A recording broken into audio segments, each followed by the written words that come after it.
Lovely. It's not everyone who can make a good cup of tea.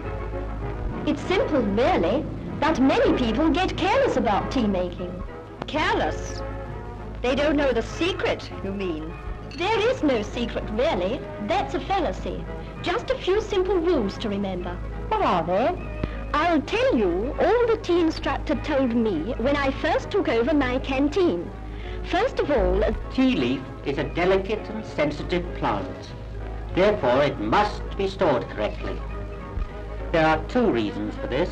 Number one is to keep the tea as dry as possible, and number two, to prevent the tea from being contaminated.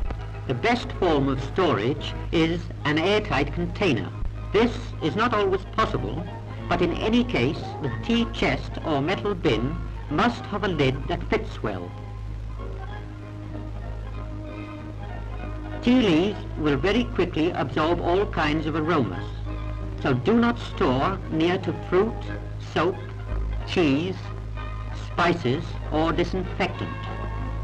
Don't keep the tea chest against a wall or on the floor, for they may be damp. Keep it off the ground by placing it on two pieces of wood. Thus. So much for storing. Now for the tea making itself. There are 6 golden tips to remember in making good tea. Number 1, always use a good quality tea. It's cheaper in the long run, for in addition to a superior flavour, it yields more cups to the pound and is therefore more economical. Number 2, always use freshly drawn water. Remember, stale water means stale tea. Remember to warm the pot. This is most important, preventing loss of temperature. Number 4, make sure the correct proportion of tea is measured for the amount of water in the pot. Number 5, the water must just be boiling.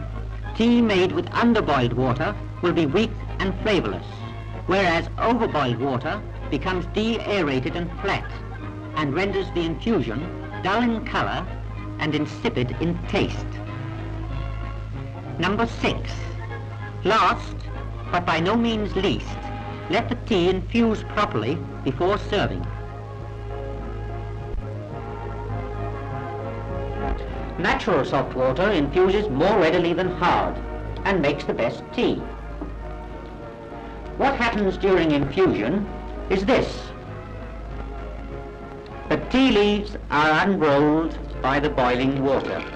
Then they release their natural juices within the stated time.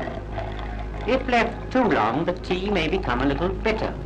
The time tea takes to draw varies with the grade of tea and the amount made. An ordinary teapot infuses in 3 to 5 minutes. An 8-gallon urn might take from 10 to 15 minutes. In this order, china, earthenware, electroplated metal, and stainless steel teapots are most suitable for making tea. Enamel and ordinary tin teapots are not recommended. If tea is to be kept in a pot for some time, the brew should be poured through a strainer into a second teapot which has been previously warmed.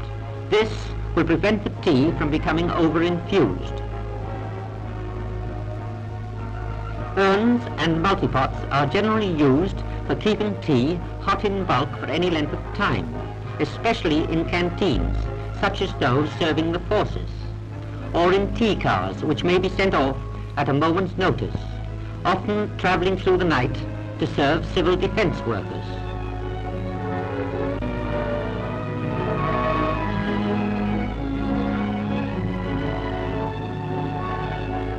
And to help distressed people in bombed areas, or serving the troops on active service.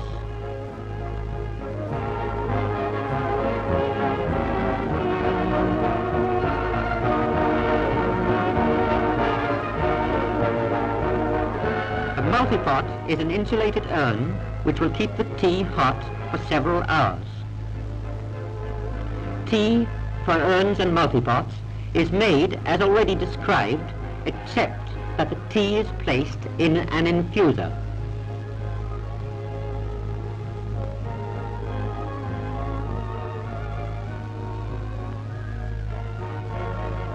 Or enclosed in a muslin bag.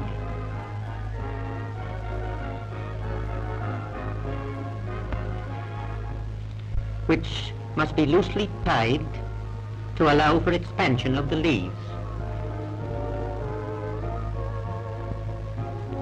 These tea leaves are then left long enough for infusion to take place, when they must be removed from the urn. In the case of the bags, they should be squeezed to extract all the tea juice and then soaked in cold water.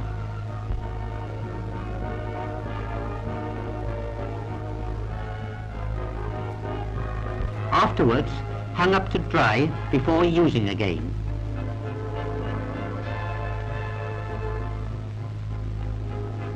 The best way to sweeten tea in bulk is to make a syrup in a jug with some liquid tea.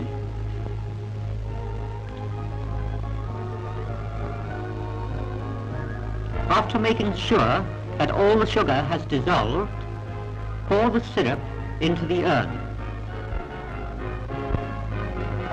If possible, pre-milk the cups, but if not, then do not add the milk to the tea in the urn until the last possible moment. The adding of the milk too soon causes the tea to deteriorate. You would not add milk to tea in a thermos flask, then try not to do so in an urn. Rather than do this, draw off a quantity of tea from the urn into a large teapot or jug to which the milk has already been added. Urns, multipots, and for that matter teapots too, should be kept scrupulously clean, both inside and out. Immediately after use, they should be thoroughly cleaned with hot water and a clean cloth. Should they become badly stained, a little whitening powder may be used, but on no account must soda, wire wool, or any abrasive agent be employed, for they would scratch the lining. One of the most important parts of an urn to clean is the tap, but more often than not, this is neglected. Remember, a dirty tap means dirty tea. When not in use, urns should be stored with their lids off and taps open. This will keep them fresh. In conclusion, remember, tea is not a manufactured article which can be made, bottled up, and served at will. It must be prepared every time it is required, and its success or failure depends entirely upon the attention you pay to the 6 golden rules. 6 golden rules. Can I remember them? Of course you can. Try now. All right, here goes. Number 1, always use a good quality tea. Good. Number 2, always use freshly drawn water, right? Number 3, remember to warm the teapot or urn. Everyone knows that one. And number 4, measure the right quantity of tea for the amount of water in the pot. Very good. Number 5, the water must reach boiling point. Pot to the kettle, not kettle to the pot. And the last rule, number 6, let the tea brew for 5 to 10 minutes before serving. Excellent. What do you say, Mother? Yes, then tea will revive you. Now you have the secret, as you call it. So in future, don't spoil good tea by bad preparation. Let every cup you make be a cup that cheers.